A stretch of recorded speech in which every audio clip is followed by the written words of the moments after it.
신약 성경 가운데 있는 로마서는 위대한 하나님의 일꾼 사도 바울이 로마에 있는 교인들에게 전한 말씀입니다. 그런데 그 말씀 중에 특별히 오늘 본문 14장 9절의 말씀은 한 가지 사실에 주목하고 강조하고 있습니다. 그것은 무엇입니까? 그리스도께서, 예수님께서 죽었다가 다시 살아나셨다. 십자가의 죽음과 죽음을 이기시고 사단의 권세를 깨뜨리신 예수님의 부활을 증거합니다. 그런데 오늘 이 14장의 9절의 말씀은 예수님의 십자가의 죽으심과 부활의 목적을 언급합니다. 그 목적이 무엇입니까? 이를 위하여 그리스도께서 죽었다가 다시 살아나셨으니 곧 죽은 자와 산 자의 주가 되려 하심이라 말씀하고 있습니다. 그 사람이 살았든 그 사람이 죽었든 모든 사람, 죽은 자와 산 자의 주가 되시려고 예수님이 십자가에 달려 돌아가시고, 그리고 예수님 3일 만에 죽음에서 부활하셨다고 예수님의 주 되심, 예수 그리스도의 주인 되심을 강조하고 있습니다. 사랑하는 로마에 있는 나의 백성들아, 하나님의 자녀들아, 너희들이 이것을 알았으면 좋겠다. 우리가 섬기는 주, 구원자, 해방자, 구세주가 되시는 예수님께서, 그리스도 예수님께서 십자가에 달려 돌아가시고 죄와 악의 대가로 죽음, 물과 피를 쏟으신 죽음의 대가를 지불하셨다. 예수님이 십자가에서 달려 돌아가신 것이 확실하다. 뿐만 아니라 예수 그리스도 그분께서 죽은 자 가운데서 다시 살아나신 것이 확실하다. 그런데 그 이유를 알았냐? 그것은 바로 우리들의 주가 되기 위해서다. 이렇게 강조하신 것입니다.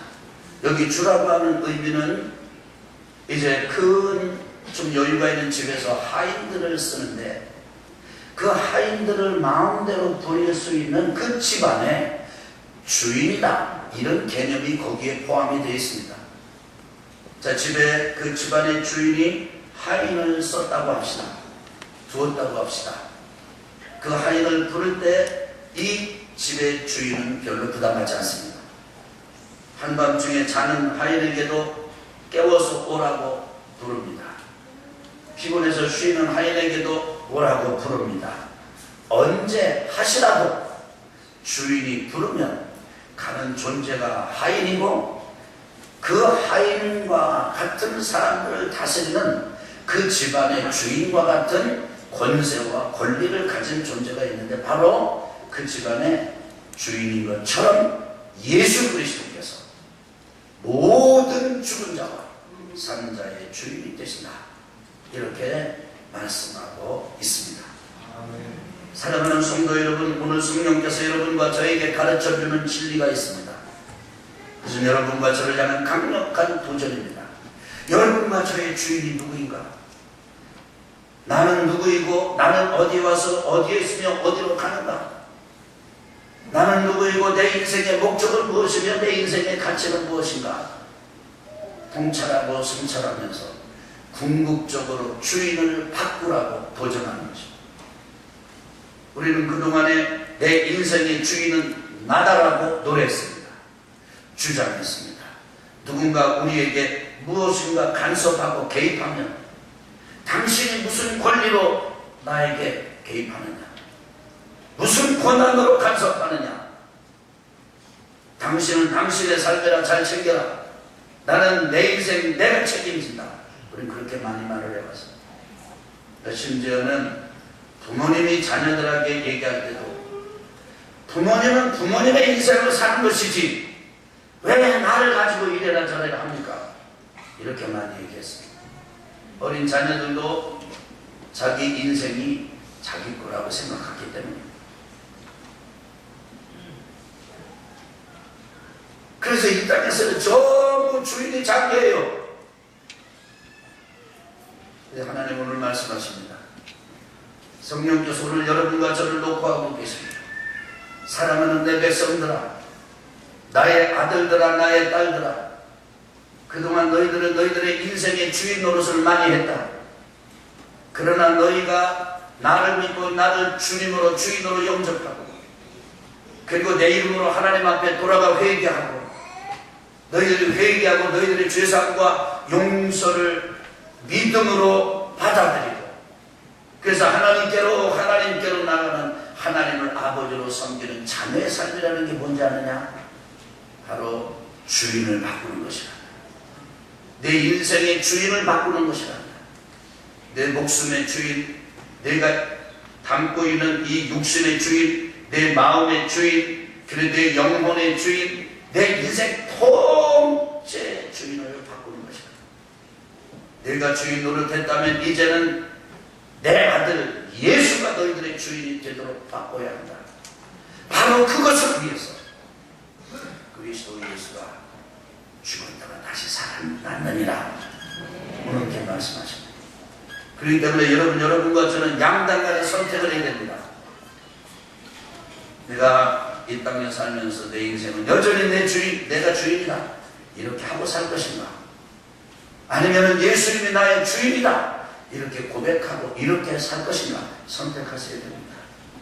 저는 바라기는 여러분과 제가 인생의 왕자, 보좌, 그리고 운전자의 자리에서 내려와서 이제는 예수님을 주님으로 모시고, 예수님을 왕으로 모시고, 예수님을 인생의 운전하는 운전자로 모시고 따라 사는 귀한 하나님의 자녀들, 주의 백성들, 예수 그리스도의 제자들이 되기를 주님의 이름으로 축원합니다.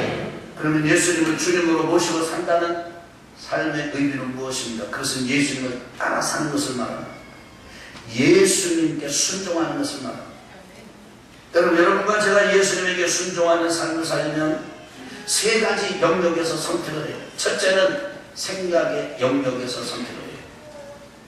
마음의 영역에서 여러분과 제가 예수님의 주인이시다 이렇게 고백해야 돼요. 예수님께서 나의 주인이십니다. 예수님은 나의 구세주이십니다. 구원주이십니다. 해방자이십니다. 이렇게 고백하는 것은 근원적으로 나의 사고의 영역에서도, 마음의 영역에서도, 생각의 영역에서도 예수님을 주님으로 인정하고 고백하는 것입니다. 이 사람의 마음은 참 신비합니다. 만드신 하나님이 신비하시기 때문에 그야말로 사람의 생각과 마음과 사고의 영역에는 모든 것이 다 들어와 담길 수가 있어요. 여기 있지만은 해외에 있는 게 들어와 담길 수가 있고, 여기 있지만은 저 바깥에 있는 게 들어와 담길 수 있습니다. 그게 우리의 마음에는 지저분한 거, 깨끗한 거 모든 게 다 들어올 수 있습니다. 마치 쓰레기통과 같습니다. 그런데 여러분과 제가 선택을 해야 됩니다. 내 마음의 주인을 누구로 모실 것인가? 그래서 주인이 예수님으로 분명하다면 주님께서 기뻐하는 생각은 내가 받아들이지만 주님께서 기뻐하지 않는 생각은 내가 버린다, 포기할 수 있어야 됩니다. 그래서 여러분, 내 마음 나도 몰라가 아닙니다. 생각나는 걸 어떻게 하느냐? 난 포기한다, 난 어쩔 수 없다, 그렇게 포기하는 게 아닙니다. 우리는 우리의 마음의 영역도, 생각의 영역도, 사고 체계가 형성되는 이 영역도 우리 그냥 무정부 상태로 내버려두는 게 아닙니다. 되는 대로, 생각되는 대로 끌려가는 게 아닙니다. 예수님을 주인 삼고 예수님께서 기뻐하시는 것, 예수님께서 원하시는 것을 내가 계속 생각하지만 예수님께서 원치 않는 것을 나 버리는 것입니다. 그래서 여러분, 이런 얘기들을 흔히 하지 않습니까? 새가 머리 위로 날아다닐 것, 새가 머리 위로 날아다가 똥을 혹 싸는 것, 그래서 홍이 똥이 떨어지는 것, 이걸 우리가 어쩔 수 없어요. 근데 만약에 그 새가 우리 머리에 앉아가지고 집을 짓고 알을 낳고 새끼를 까면 그건 놔둘 수 없어. 우리가 그건 처리할 수 있습니다. 생각이 한번 들어오는 건 우리가 어쩔 수 없어요. 그러나 들어오는 생각을 털어내는 것, 그 생각이 내 안에 자리를 잡고 둥지를 들고 또 생각을 낳아가지고 또 이렇게 알을 낳고 새끼를 까서 아주 처음에는 지저분한 애가 하나였는데 이것이 둘, 셋, 넷, 다섯 그래가지고 아주 우리 인격과 성품이 완전히 망가지고, 그래서 이상하게 때는 이것만큼은 우리는 막을 수가 있습니다. 어떻게 막을 수가 있습니까? 예수님의 이름으로 막을 수 있습니다. 내 힘으로 안 됩니다. 생각하지 말자 이렇게 계속 되뇌이는 한 생각하고 있는 것입니다. 그런데 그럴 때 단호하게 예수님의 이름으로. 누구의 이름으로요? 예수님의 이름으로. 누구의 이름으로요? 예수님의 이름으로 명령하면 됩니다. 예수 그리스도 이름으로 명령하노니 내 속에 들어온 이 생각은 내게서 떠나가라. 명령하면 신기하게도 그 생각이 사라집니다. 한 번 명령해서 안 되면 두 번 하면 됩니다. 두 번 명령해서 안 되면 세 번 하면 됩니다. 어느 때까지요? 없어질 때까지 하면 됩니다. 그러니까 한 번 명령하면 돼요. 그러니까 여러분과 제가 정신을 놓으면 안 돼요. 뭐를 놓으면 안 된다? 정신을 놓으면 안 됩니다. 마음을 놓아도 안 됩니다. 뭐 해도 안 된다고요? 마음을 놓아도 안 됩니다. 생각이 나는 대로 끌려가도 안 됩니다. 어떻게 해도 안 된다고요? 생각이 나는 대로 끌려가도 안 됩니다. 우리의 생각을 성찰해서 분별할 수 있어야 되고, 지저분한 것이 계속해서 내 속에 들어오고 내 안에서 새끼를 치려고 둥머리를 틀려고 한다면 단호하게 예수 이름으로 명하노니 이런 생각은 내게서 떠나가라. 그 생각을 설명하고 명령해서 우리 생각, 사고 그리고 이 마음의 영역에서 쫓아내야 됩니다. 여러분 꼭 그렇게 실험하실 필요는 없어요. 그런데 만약에 여러분이 집에 이렇게 어쩌다가 이렇게 참 혼자 있게 될 때가 있잖아요. 밤에 혼자 있게 될 때 식구들이랑 있을 때 별로 무섭지 않았는데 한밤중에 집에 혼자 덩그마니 있으니까 불을 먹고요. 왜? 무서워가지고. 어쩌다가 그런 상황이 되었을 때 그런 공격이 온다면 그 분별해야 돼요. 원래 이렇게 무서운 건 같다. 이런 게 아니고 이게 좀 나의 생각을 지금 점령하려고 틈타고 있구나. 예수 이름으로 명하는 공포는 여기서 떠나가라. 우리 집안에서 떠나가라. 깨끗하게 사라져. 놀랍습니다. 여러분이 어디 가서 정말 이렇게 마음에 불편한 생각이 이렇게 막 불안이 오고, 그 다음에 마치 다른 사람이 다 나를 막 욕하는 것 같고, 다른 사람이 나를 막 주시하는 것 같고, 그래서 공격하는 것 같을 때, 그때 나는 그런가 봐 이렇게 하는 게 아니고, 이게 공격하는구나. 따라합시다. 예수 이름으로 명하노니 나 혼자인 것 같고, 다른 사람이 나를 다 미워하는 것 같고, 나를 왕따 시키는 것 같은 생각은 내 안에서 이 시간에 떠나가라. 그렇게 명령하세요. 여러분이 경험하게 될 것입니다. 신기하게 그런 생각이 사라질 거예요. 아이고 별거 아닌데 그랬네. 막 자신감이 일어날 것입니다. 아멘. 그리고 주님의 도우심을 구하십시오. 두 번째는 여러분과 제가 말을 할 때 그 말에도 예수님께서 주인이 되신다는 사실을 인정해야 합니다. 뭐 할 때도요? 그래요. 사고와 생각 체계에만 예수님이 주인이 아니시고 내 입에도 예수님이 주인이십니다. 내가 하는 말에도 예수님이 주인이십니다. 그래서 그 사람의 생각에 있는 게 입으로 나오게 되어 있습니다. 그래서 먼저 우리의 생각을 예수님의 주인으로 정하시고 선포하고 예수님의 이름으로 명령할 뿐 아니라 하나님의 도우심을 구하면서 살 때 혹 여러분과 제가 실수로 내뱉는 말, 그리고 잘못해서는 안 되는 말을 했다면 그것도 하나님 앞에 회개하십시오. 그리고 여러분과 제가 말조차도 예수님께서 기뻐하시는 말을 사용할 수 있도록 하시기를 바랍니다. 그때도 여러분과 제게 늘 나는 습관적으로 이런 사람들은 되게 패턴이 있거든요. 어떤 상황 가운데 가면 사람이 말하는 패턴이 있어요. 접근하는 패턴이 있고 설명하는 패턴이 있고, 그리고 안 좋은 말을 하는 패턴이 있어요. 어떤 사람은 9가지를 좋게 얘기하고 꼭 슬쩍 하나를 나쁘게 말하는 패턴을 가지고 있게 돼요. 어떤 사람은 애초부터 그런 사람도 있고, 그래서 그런 사람들의 얘기를 들어보면 모든 게 다 캄캄해요. 모든 게 다 어두워요. 모든 게 다 안 되는 거예요. 여러분, 그럴 때도 예수 그리스도 이름으로 명령하고 하나님의 도움을 구하면서 말해도 주님께서 기뻐하시는 말을 할 수 있도록 최선을 다해야 합니다. 여러분과 제 한 입에서 어떻게 찬송이 나오게 하고 어떻게 저주가 나오고 두 가지가 다 나오게 할 수가 있겠습니까? 우리가 지금까지는 그랬다 하더라도 이제부터는 우리가 안 좋은 말에 대해서는 우리가 걸러내고 잘라내고 거부하고 의도적으로 의지를 다해서 우리의 말에 예수님의 주되심을 선포하는 시험 나라는 우리 귀한 성도들 되시기를 주님으로 축원합니다. 어떤 이 수련회에서 한 젊은 자매가 일어났습니다. 이 자매는 수련회에 참석해가지고 정말 아무 소리도 없이 있는 듯 없는 듯 존재감 없이 참여하던 청년이었습니다. 근데 이 청년이 일어나서 아주 용기를 내가지고 말을 하는데 이런 말을 하는 겁니다. 여러분, 저는 오늘 제 인생에 대해서 조금 말씀을 드리고 싶습니다. 저는 너무나 고통스러운 삶을 살았습니다. 제 인생은 캄캄함이고 제 인생은 너무 출구가 없는 그런 아주 광야 가운데 있었습니다. 여기서부터 이게 시작이 됐습니다. 저희 어머니가 제가 매우 어렸을 때 암이 걸려가지고 투병을 하게 됐습니다. 그래서 가정주부로서 가정에서 일을 하지도 못하고, 그런데 어느 날 아버지가 저에게 이렇게 얘기를 했습니다. 어머니가 저러니까, 엄마가 저러니까 이제부터 네가 이 가정에 엄마 역할을 대신해야 된다.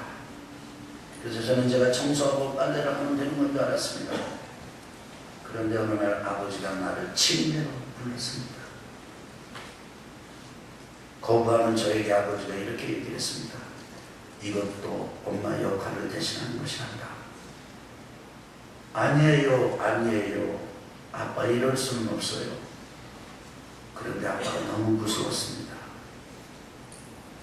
정말 죽기보다도 더 강한 고통이 제게 있었지만은 저는 어머니를 버릴 수가 없었고 아버지가 무서워서 거부할 수가 없었습니다. 그런데 한참 지나다가 한 가지 사실을 더 알게 됐습니다. 우리 집에는 여동생이 하나가 더 있는데 그 여동생에게도 아버지가 똑같은 일을 했다는 것을 알았습니다. 견딜 수 없어서 제가 그 집을, 우리 집을 벗어났습니다. 도망치듯이 나왔습니다.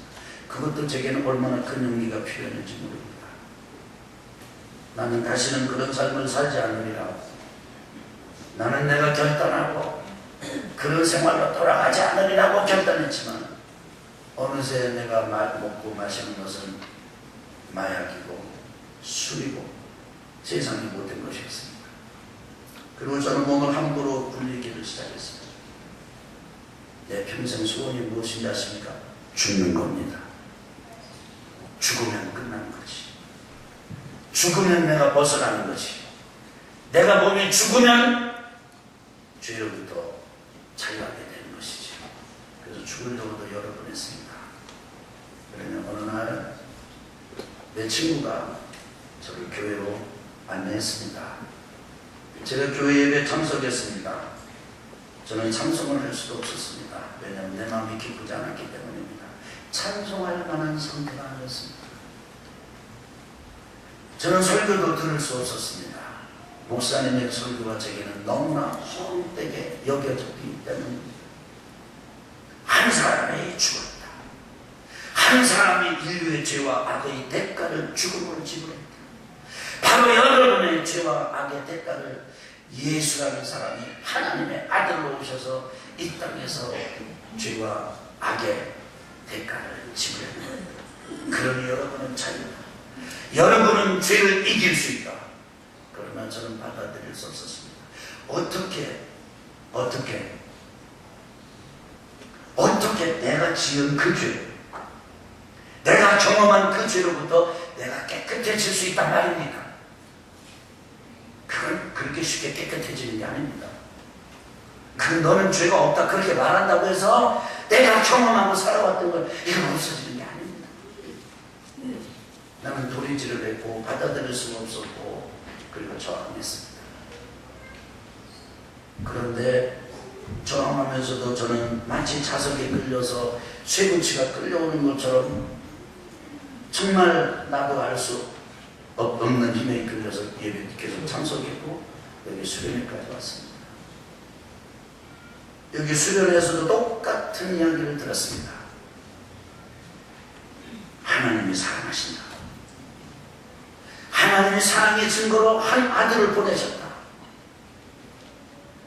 그 아들이 예수 그리스도시고 그 예수님이 십자가에 달려 죽음으로 우리 인간의 죄의 대가를 지불했고 악의 대가를 지불했다. 바로 나의 죄의 대가를 지불했고 나의 악의 대가를 지불했다. 그 예수님은 죽으시고 다시 살아나셨다. 죽음을 이기셨다. 사망의 권세, 사단의 세력을 이기셨다. 그러므로 여러분도 죄를 이긴다. 죄로부터 자유로워질 뿐 아니라 죄를 이길 수 있다.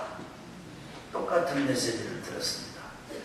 그런데 이번에는 그것이 제게 받아들여졌습니다. 나는 죄로부터 벗어나려고 그토록 죽고 싶어 하지 않았던가. 이상하게도 죄와 싸우는 방법이 내가 죽음으로 죄로부터 자유하기를 원했는데 이미 그 죄로부터 자유하도록 누군가 죽어주셨다는 사실이 나에게 처음 감각이 되었습니다. 받아들여졌습니다. 이상하게도 먹장 같은 어둠이 끼어있던 내 마음에 마치 한 줄기 빛이 비치는 것 같았습니다. 그렇지만 나는 여러분에게 말씀드리고 고백하지 않을 수가 없는데 여전히 내게는 혼돈이 있고 그리고 여전히 내 속에는 갈등이 여전합니다. 나는 내 일을 장담할 수 없습니다. 나는 내 이후에 어떤 삶을 살지는 난 또 모릅니다. 그런데 한 가지는 분명합니다. 오늘 이 수련에 참석하면서 예전에 내가 지금은 더 이상 아닙니다. 예전에는 어둠이 전부였다면 지금은 여전한 어둠과 혼돈과 갈등 속에 있지만 빛이 하나가 있습니다. 그런데 그 빛이 얼마나 강한지 제 속에 기쁨이 생기기를 시작했습니다. 내 생각이 바뀌기 시작했습니다. 그리고 내가 입을 열게 되었습니다. 내가 이 말을 여러분에게 하게 되었습니다. 나는 이 말을 내가 경험한 내 삶을 내 생에서 처음 공개적으로 이야기하는 것입니다. 이렇게 했습니다. 그 자매는 그 수련을 거쳐서 좋은 멘토를 만나고 그리고 여러 차례 긴 반복된 상담과 치유의 과정을 거쳐서 놀라운 하나님의 말씀을 전하는 사역자가 되었습니다. 하나님의 일꾼이 되었습니다. 사랑하는 성도 여러분, 예수님이 주 되신다는 것을 고백하고 사는 삶은 혼돈이 없다 이게 아닙니다. 갈등이 없다 이게 아닙니다. 다 있습니다. 그런데 분명한 하나가 다릅니다. 생각이 바뀝니다. 말이 바뀝니다. 사랑하는 성도 여러분, 이제부터 우리의 생각의 영역에도 예수가 주님이시라고 선언합시다. 우리 말에도 예수님이 주님이라고 선언합시다. 뿐만 아니라 마지막 세 번째로 행실도 예수님이 주님이라고 고백해야 합니다. 우리가 생각도 그렇게 하고 그 다음에 우리가 말도 그렇게 한다면 여러분 자연스럽게 행동을 따라오게 되어 있습니다. 예수님께서 누가복음 6장 46절에 보면은 이렇게 경고하셨습니다.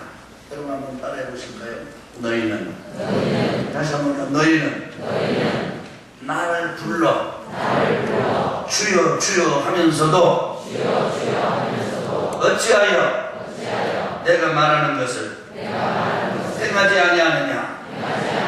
이건 책망이고 경고입니다. 그런데 이 책망을 들었던 사람들은 다른 사람들이 아닙니다. 바리새인이나 사두개인과 같은 종교인들이었습니다. 여러분, 우리가 예수 그리스도를 주님으로 고백하고 하나님을 아버지로 섬기는 삶은 생명입니다. 또 다른 하나의 초이스로 종교를 하나 갖는 게 아닙니다. 우리 안에 생명이 들어오는 것입니다. 우리 안에 빛이 들어오는 것입니다. 여러분, 우리 안에 음식물이 들어와도 우리의 몸은 반드시 거기에 반응하게 되어 있습니다. 아침에 못 잡수고 오셨습니까? 그 음식물이 여러분 안에 들어갔을 때 여러분의 몸 안에, 마음 안에 반응이 있었습니다. 만약에 여러분이 이제 술을 몸 안에 넣는다면 그 술로 인한 반응이 몸, 마음, 그리고 인격, 성품에 반드시 반응이 될 것입니다. 그런데 어느 날 어떤 하나님, 어떤 예수님, 전혀 인정하지 않았던 생명의 진리. 그래서 어느 날 내가 마음의 문을 열고 하나님을 믿기로 예수 그리스도를 주님으로 영접하며, 그리고 그분의 죽음과 그분의 부활이 나의 은총이고 나를 향한 하나님의 사랑의 증거라고 깨닫고 예수님을 영접하게 되면서, 거듭나게 되면서 생명이 들어왔습니다. 다르게 들어온 게 아닙니다. 기독교라고 하는 종교가 들어온 게 아니고 예수는 그리스도가 메시아다, 구세주다, 해방자다, 그게 우리 안에 들어왔습니다. 그때부터 여러분과 저는 바뀝니다. 거부에도 바뀝니다. 행실까지 바뀝니다. 이 경고의 음성이 여러분과 제게도 들려서 이제는 정말 내가 오히려 내 마음대로 살고 예수님을 주인으로 인정하지 않는 행실이 그것이 고통이고, 예수님을 주님으로 인정하고 사는 삶이 기쁨이고 행복이고 자유고, 이렇게 경험되기 되시기를 주님을 축원합니다. 그렇다면 이렇게 이제 마음으로 그리고 말로 행실로 예수님을 따르고 예수님께 순종하는 삶을 살기 위한 몇 가지 유익한, 이미 말씀은 다 드린 거지만 좀 정리해서 말씀을 드린다면, 첫째, 따라합시다. 내 생각 안에 무가치한 것을 받아들이지 않겠다. 여러분, 배고프다고 해서 아무 음식이나 먹으면 안 되는 것과 똑같습니다. 여러분과 제가 생각을 깨끗하게 하기를 원한다면 생각을 깨끗하게 하는 것들을 받아들여야 됩니다. 아무거나 받아들이면 안 됩니다. 보인다고 다 봐서도 안 됩니다. 읽을 거리라고 해서 다 읽으면 안 됩니다. 볼 거리라고 해서 다 보면 안 됩니다. 분별해야 됩니다. 내 사고, 내 생각, 내 가치 체계를 깨끗하고 선하게 예수님을 주인으로 삼고 형성하게 해주는 것들은 받아들이면 돼요. 그렇지 않은 것들은 잘라야 됩니다. 잘라내시기를 주님으로 축원합니다. 잘 그게 안 되거든 방법이 하나가 있습니다. 그것은 오픈하는 것입니다. 신뢰할 만한 사람, 그래서 나를 위해서 기도해 줄 만한 사람에게 나는 이런 어려움을 겪고 있다고 오픈하는 겁니다. 참 재미있는 사실은요, 저를 보실까요? 죄는 숨기면 숨길수록 힘이 강력합니다. 근데 죄는 다 오픈하면 그 순간 싹 능력을 잃어버립니다. 그런 고백을 듣는 형제나 자매가 있다면 주의해야 됩니다. 그런 생각을 했어. 나 그런 줄 몰랐네. 눈을 뜰 때까지. 하나 진짜 당신 몰랐네. 당신이 어떻게 그렇게 할 수 있어? 그렇게 하면 큰일 납니다. 그런데 형제님, 자매님, 그랬어요? 나도 그랬어요. 어떻다고요? 어떻다고요? 나도 그랬다. 그 말 하기 힘들죠? 나도 그랬다. 그런데 주님의 은혜로 내가 그걸 이겼다고. 주님이 나를 도와주셨다고. 그럼 그 고백한 사람이 어떻게 했어요? 아하, 나만의 경험이 아니로구나. 아하, 내가 지금까지 실패했지만 저분은 이겼구나. 그렇게 얘기를 듣는 사람에게 또 이렇게 얘기하는 겁니다. 그런데 우리 같이 서로 노력해 봅시다. 제가 도와드릴게요. 형제님은 저를 도와주십시오. 죄를 이기는 성도의 길입니다. 승리하시길 주 이름으로 축원합니다. 축원합니다. 뿐만 아니라 여러분과 제가 의도적으로 좋은 언어 습관을 길러야 하고 작은 일부터 구체적으로 실천하는 시도를 해야 됩니다. 매일 성찰의 시간을 갖고 생각 주머니 안에 있는 더러운 것, 내 말 중에 더러운 것, 행실 중에 지저분한 것은 없었는지 성찰해 보면서 거부해야 됩니다. 신앙 일기를 쓰는 것 매우 아주 유익합니다. 묵상을 하고 또 하십시오. 어느 날 전혀 예전에 나와 상관이 없이 아주 놀라운 영적 도약을 진보를 경험하고 승리하는 삶을 살고 있는 자신을 발견하게 될 것입니다. 여러분에게 이 은혜가 있기를 주님의 이름으로 축원합니다.